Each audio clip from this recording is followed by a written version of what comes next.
Okay. I had forgotten one important topic in this chapter which I wanted to teach you after the types of tooth movement, but now you will understand it better. It is called center of rotation.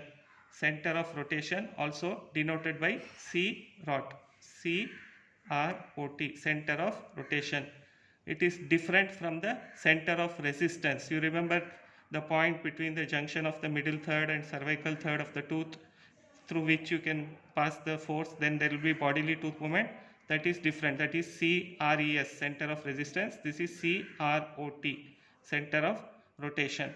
This is a very important topic and important point. Center of rotation, they will ask in your MCQs in your final exam, as well as if you appear for PG entrance also, it will be asked. Understood? Now let's come to this tooth movement. Just focus here. I hope all of you know what kind of tooth movement this is by now. Okay, whether you must have know the different types of tooth movement. So here this black color outline is the initial position of the tooth, and this blue color outline is the final position of the tooth. The force is being applied here from the labial side in the palatal direction. Okay, these are the two long axes of the tooth, and the tooth is moving from the labial side to the palatal side. Okay, if you observe carefully, from the initial position to final position, the long axis of both the positions are not parallel, they are intersecting. Number one. So what kind of tooth movement is this? This is a tipping kind of tooth movement. Clear? And if you see properly, the crown is moving palatally, at the same time the root is moving labially. So this is called as what kind of movement? Uncontrolled tipping. Okay, this is an uncontrolled tipping of the tooth. This much you must know. Understood? Now in the initial position, if you see clearly, this red color point is the center of resistance. This red color point you are seeing here, this is the center of resistance of the tooth in the initial position, which is nothing but the junction of the middle and cervical third of the root length. Understood? And this red color point you are seeing here, this point, okay, this is the center of resistance of the same tooth, but in the final position. Understood? So this is the center of resistance before, center of resistance after. Why I am pointing this out is you should not confuse center of resistance with the center of rotation. Okay, now this is uncontrolled tipping, where the tooth, just imagine this is the crown, okay, and this is the root. Just go back. So if this is the root crown and this is the root, it is moving like this. Okay, so it is rotating. Basically it is rotating in a clockwise direction. So whenever the tooth moves, it will rotate. We call it in different names based on the types of rotation: bodily, tipping, uncontrolled, controlled, like that. But basically the tooth rotates. So when it rotates, there is always an axis around which it rotates. That point of axis is called center of rotation. Focus here.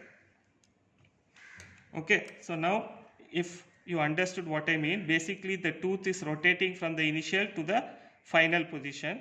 So that means the tooth is rotating, there should be an axis of rotation which denoted by the center of rotation. So there is a simple way to find out where is the center of rotation. You draw the long axis of the tooth in the initial position. Okay, first you draw the long axis of the tooth in the initial position, then you draw the long axis of the tooth in the final position. Okay, and see where both of them are intersecting, where both of them are meeting. Okay, you see where both of them are meeting, that point. Can you see this point here?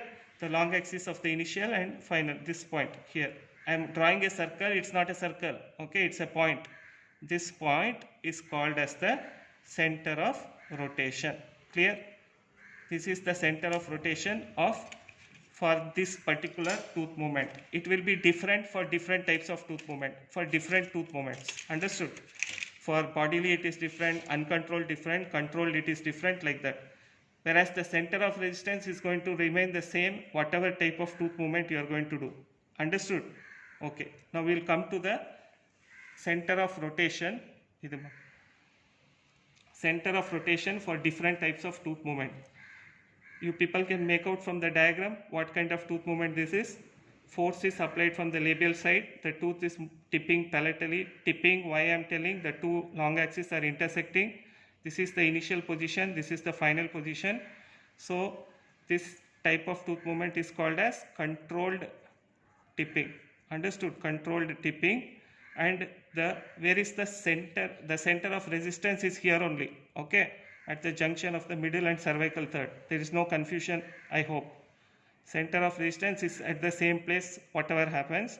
Where is the center of rotation in controlled tipping? Very easy to find out. Take the long axis of the initial tooth movement, long axis of the final tooth movement, where they are intersecting. This will be the center of rotation. Understood? So this is the center of rotation for control tipping. So basically what it means is, in all control tipping, the center of rotation will be at the root apex. Is that clear? The tooth will move like this. Clear? Okay. Next one. Now we come to this type of tooth movement. Here the crown is in position, only the root moves. Okay. If only the root moves, we call it as root movement. Root movement. And root movement, if it occurs in the labio-palatal or labiolingual direction, it is called as torquing. Torquing. And if it occurs in the mesodistal direction, it is called as uprighting. So both are basically the same in different directions. Mesodistal is uprighting, labiolingual is torquing, but both are root movement. So if you see the root movement diagram, you can see the long axis of the initial, that is here, and final tooth movement. They are intersecting here, that is at the incisal edge. So for any root movement, that is torquing or uprighting, the center of rotation will be at the incisal edge. I hope it's clear how to find out the center of rotation. Understood? Is it clear? I hope so. Okay, now I'll confuse you. Now imagine this tooth movement here. Only this side. See this much. This is the initial position. This is the final position. Okay. And the force is applied from here. The tooth is moving like this. And if you see the long axis of both the initial and final position, they are what? They are parallel to each other. So this is what kind of tooth movement? This is a translation or bodily tooth movement or displacement, whatever you want to call it. It's basically bodily tooth movement. Now in bodily tooth movement, there is no rotation. But still we have to tell what is the center of rotation, because this is a very favorite MCQ. Where is the center of rotation in bodily tooth movement? And already I told you with the example, center of rotation is the point where the long axis of the initial tooth and the long axis of the final tooth position, they intersect. And you know by now that in bodily tooth movement, long axis initially and finally they are parallel. So where do these two lines intersect then? Two parallel lines will intersect at incisal edge, apex, cervical line. Where? Whenever you have two parallel lines, they will always intersect at the infinity. Okay, this is symbol for infinity. Understood? So for bodily tooth movement, where the long axes are parallel for initial and final position, the center of rotation is at infinity. Understood? This is very commonly asked. Center of rotation for bodily tooth movement. Is it understood? Now coming to this. This is a intrusion, or if you change the arrow mark, it can become extrusion. We will assume this is intrusion. The black color is the initial tooth position.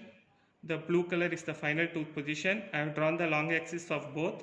Now here also it looks like a vertical tooth movement, like the tooth is moving vertically. It is moving vertically like this. But what happens is it won't move exactly straight. There will be some amount of movement like this. So what happens is, this also is, here also you have to find out the center of rotation. So for intrusion movement, to find out the center of rotation, what you have to do is, you have to draw the long axis of both the initial and final tooth position, just like before. Then you draw a perpendicular. Okay, focus Arka. You draw a perpendicular like this. Okay, you draw a perpendicular to the long axis at the center of resistance. Okay, you draw a perpendicular to the long axis at the center of resistance. for both the tooth. Clear? Okay, now here they are not meeting, but if I extend, they will meet somewhere here. So this point will be the center of rotation for intrusion or extrusion. It is the same. Understood? That means this center of rotation, the tooth is moving. If it moves like this, it is intrusion. If it moves like this, it is extrusion. Clear? So for intrusion and extrusion, the center of rotation will be outside the tooth. Okay, whereas for bodily tooth movement also it will be outside the tooth, but there is no actual intersection, so it is at infinity. Now coming to the final kind of tooth movement, that is rotations. Rotations are where the tooth rotates on its, moves on its own long axis. So obviously the center of rotation will be on the long axis. Understood? That is at this point. Clear? So this is center of rotation. I'll just repeat everything. Okay, I forgot one thing. I'll just recap everything for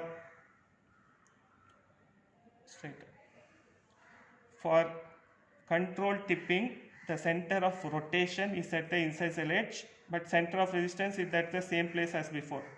For torquing or any root movement, the center of rotation is at the incisal edge. I told this also incisal edge. Okay. For control tipping, the center of rotation is at the root apex. For root movement, it is at the incisal edge. For bodily movement, it is at infinity. Understood? For intrusion or extrusion, it is outside the tooth. For rotation, it is inside the tooth on the long axis. Clear? Now, only one tooth movement is left, that is uncontrolled tipping. Okay, so just focus on this diagram. So for uncontrolled tipping, you can see this is the center of resistance and this is the center of rotation, and uncontrolled tipping can vary. The root may move only this much or it may move this much. So based on that, the center of rotation can shift anywhere, but it will always be between center of resistance and apex. Okay. For uncontrolled tipping, by chance if they ask in MCQ, for uncontrolled tipping, the center of rotation, uncontrolled tipping, the center of rotation will be between the center of resistance, that is this point, and the apex. It can be here, it can be here, it can be here, it can be here. That depends on the moment to force ratio. If the moment is closer to 5:1 or 6:1, it will be very close to the center of resistance. If it is 0:1, then it will be almost here, far away from the center of resistance. It will be midpoint between the center of resistance and the center of resistance and the root apex. Is this clear? Just watch the video again so you will understand. This is a very important topic. Understood?